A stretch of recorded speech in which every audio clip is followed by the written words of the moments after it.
Lo tau nggak, kalau sebagian besar masalah stres yang lo rasain sekarang berasal dari overthinking. Penelitian dari Harvard Medical School menunjukkan kalau overthinking itu bisa meningkatkan produksi kortisol atau yang lebih dikenal sebagai hormon stres secara signifikan yang dapat berdampak buruk pada kesehatan fisik dan mental kita.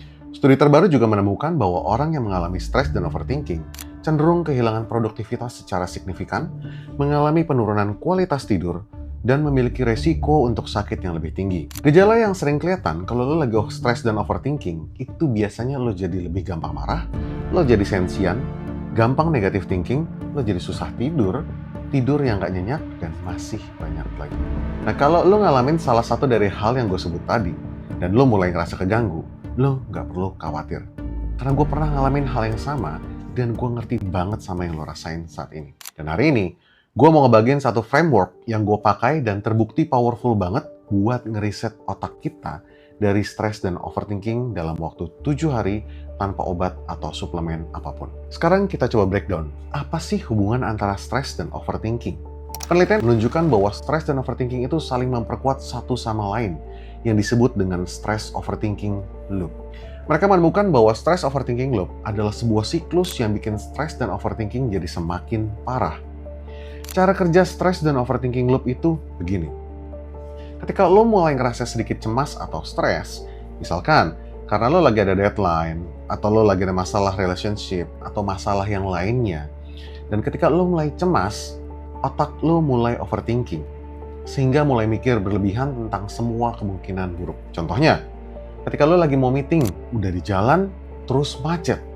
Dari situ lo udah mulai ngerasa stres. Tiba-tiba otak lo jadi berpikir, aduh gimana kalau bos gue marah nanti? Aduh gimana nanti reputasi gue di mata bos gue ya? Jangan-jangan nanti bonus gue dipotong lagi. Dan semakin lo stres, pikiran lo semakin liar, dan lo mulai berpikir yang lain.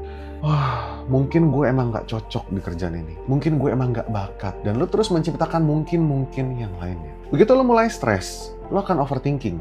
Dan ketika otak lo dalam mode overthinking, kemampuan berpikir jernih lo jadi keganggu dan bikin lo jadi gampang stres. Dan siklus ini berputar terus sehingga disebut dengan istilah stress overthinking loop. Ini tuh sama kayak komputer yang terlalu banyak buka aplikasi sekaligus. Terus jadi lemot, lama-lama ngehang, dan jadi crash. Karena begitu mulai stres, otak kita itu langsung switch ke mode yang namanya survival thinking. Area di mana otak kita itu biasanya merupakan pusat alarm stres jadi overactive.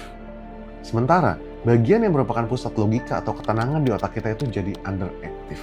Penelitian menemukan bahwa stres kronis dan overthinking itu bisa menyebabkan, yang pertama, memori lu drop, yang bikin lu jadi cepat banget lupa sama yang baru lu baca atau lu pelajarin. Kedua, decision quality lu jadi turun, karena lu ngambil keputusan secara impulsif dan buru-buru saat lu sedang emosi.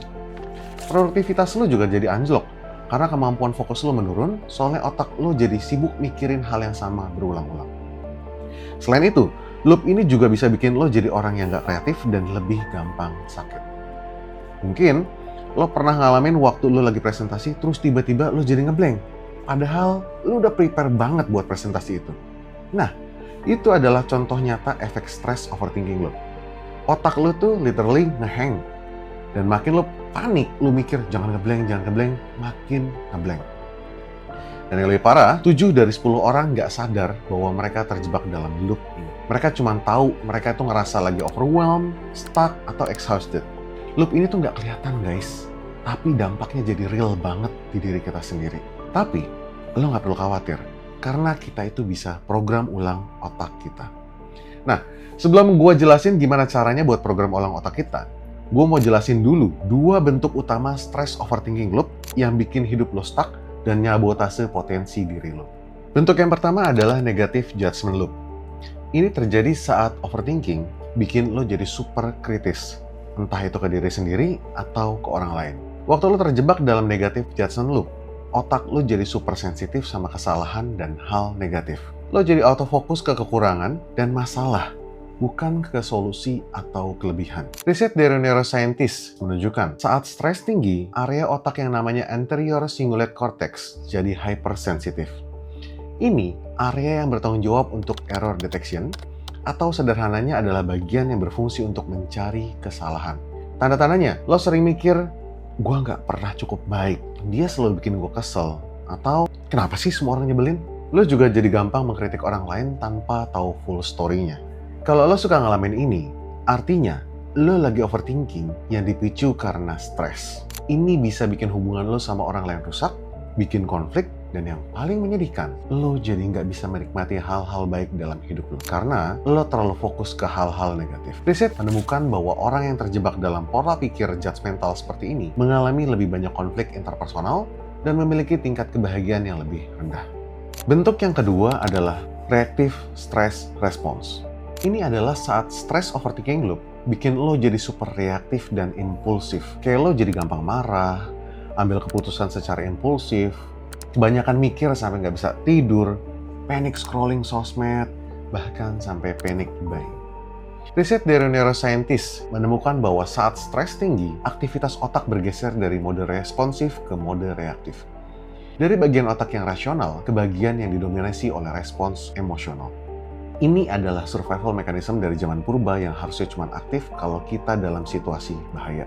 Tapi, di kehidupan modern sekarang ini, definisi bahaya di otak kita itu bisa muncul dari mana aja. Kayak notifikasi urgent dari kantor, sampai teks dari mantan, atau gebetan. Dan otak kita nggak bisa bedain antara life-threatening danger dengan email urgent dari Pak Bos pas jam 11 malam. Ketika lo ngalamin kondisi seperti ini, biasanya dampaknya nggak main-main. Lo bisa bikin keputusan impulsif yang akan lo sesali kemudian. Mulai dari impulsif buying, keputusan investasi yang buru-buru, sampai konflik dalam relationship. Karena kita ngerespon situasi dengan emosi tanpa proses berpikir. Kita biasanya ngomong atau bertindak dulu, baru mikir dan nyeselnya di kemudian hari. Selain itu, sleep quality lo juga jadi menurun drastis, rasanya lo jadi kayak orang kurang tidur terus tidur lo jadi nggak nyenyak. Dan yang paling parah itu apa? Yang paling parah adalah lo jadi nggak present dalam hidup lo sendiri. Rasanya lo selalu dalam mode fight or flight. Sekarang, gue mau share satu powerful framework yang simple dan terbukti efektif buat ngatasin kedua masalah ini sekaligus. Namanya Recognize and Reframe Method. Sekarang, kita masuk ke poin yang pertama, yaitu Recognize. Apa yang dimaksud dengan recognize? Sederhananya, lo harus menyadari kalau lo itu lagi overthinking. Nah, ini krusial banget, karena kebanyakan orang itu nggak sadar kalau mereka itu lagi overthinking. Tapi, gimana cara nyadarinnya? Nah, untuk negative judgment lo, tanda-tandanya adalah lo mulai pakai kata-kata absolut seperti selalu, nggak pernah, atau semua orang. Misalnya, dia selalu telat, gue nggak pernah dihargain, semua orang nyebelin. Sementara, untuk reactive stress, lo bisa recognize dari tanda-tanda fisik seperti jantung lo mulai berdebar, nafas kerasa pendek-pendek, cara ngomong lo mendadak jadi lebih cepat atau keras, atau ada perubahan tension di badan lo kayak bahu dan leher lo jadi kaku, rahang lo tiba-tiba jadi kenceng, atau bahkan tangan lo jadi gemeter.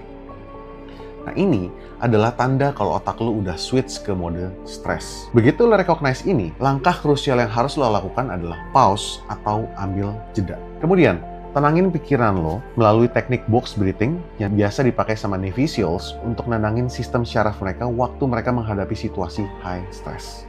Nah, langkah pertama yang harus lo lakuin adalah tarik nafas dalam-dalam selama 4 detik. Kemudian, tahan nafas itu selama 4 detik juga, lalu setelah 4 detik, hembuskan nafas lo perlahan dengan durasi 4 detik juga. Setelah selesai, tunggu 4 detik sebelum lo mulai tarik nafas lagi. Lakukan ini sebanyak 3-5 kali supaya sistem syaraf lo direset ulang dan bikin otak lo bisa mikir jernih lagi. Setelah itu, kita masuk ke poin yang kedua. Poin yang kedua yang harus lo lakuin yaitu reframe. Ini bagian yang super powerful karena reframing akan membantu lo untuk bisa melihat situasi dari perspektif berbeda yang lebih sehat. Waktu lo sadar kalau lo lagi negative judgment, tanya ke diri lo sendiri, apa maksud baik dari kejadian ini? Atau hal positif apa yang mungkin bikin hal ini terjadi? Misalnya, lo lagi mikir, belakangan ini dia telat terus. Lo reframe, jadi mungkin dia telat karena lagi ada masalah di rumahnya. Dengan demikian, lo akan ngerasa lebih baik dan bisa mencegah hal buruk lainnya terjadi. Riset dari neuroscientist menunjukkan bahwa teknik reframing ini dapat mengubah aktivitas di otak, mengurangi aktivitas di area yang berhubungan dengan stres, dan meningkatkan aktivitas di area yang terkait dengan pemikiran rasional. Nah, ini membantu kita untuk beralih dari yang tadinya kita dalam mode panik ke mode solusi. Selain itu, Mereka yang konsisten menggunakan teknik ini mengalami penurunan konflik yang signifikan, penurunan self-criticism, peningkatan kualitas tidur, dan kemampuan mengelola stres yang lebih baik. So, kita udah bahas dua bentuk stress overthinking loop, yaitu negative judgment loop dan reactive stress response. Dan kabar baiknya, otak kita itu punya kemampuan yang namanya neuroplasticity, yang merupakan kemampuan untuk membentuk cara berpikir yang baru. Tapi, ini butuh konsistensi dan latihan. Nah, khusus buat lo yang benar-benar mau untuk reset otak lo dari stres dan overthinking ini, gue tantang lo untuk ngelakuin sebuah challenge yang namanya 7-Day Recognize and Reframe Challenge. Challenge-nya sederhana banget. Di hari pertama sampai hari ketiga, itu adalah fase yang gue sebut sebagai fase awareness. Fase ini berfokus ke recognize. Jadi tugas lo adalah tulis di buku atau di HP lo setiap kali lo notice kalau lo lagi ngejudge atau reaktif. Goalnya adalah supaya lo sadar sama pattern overthinking lo sendiri.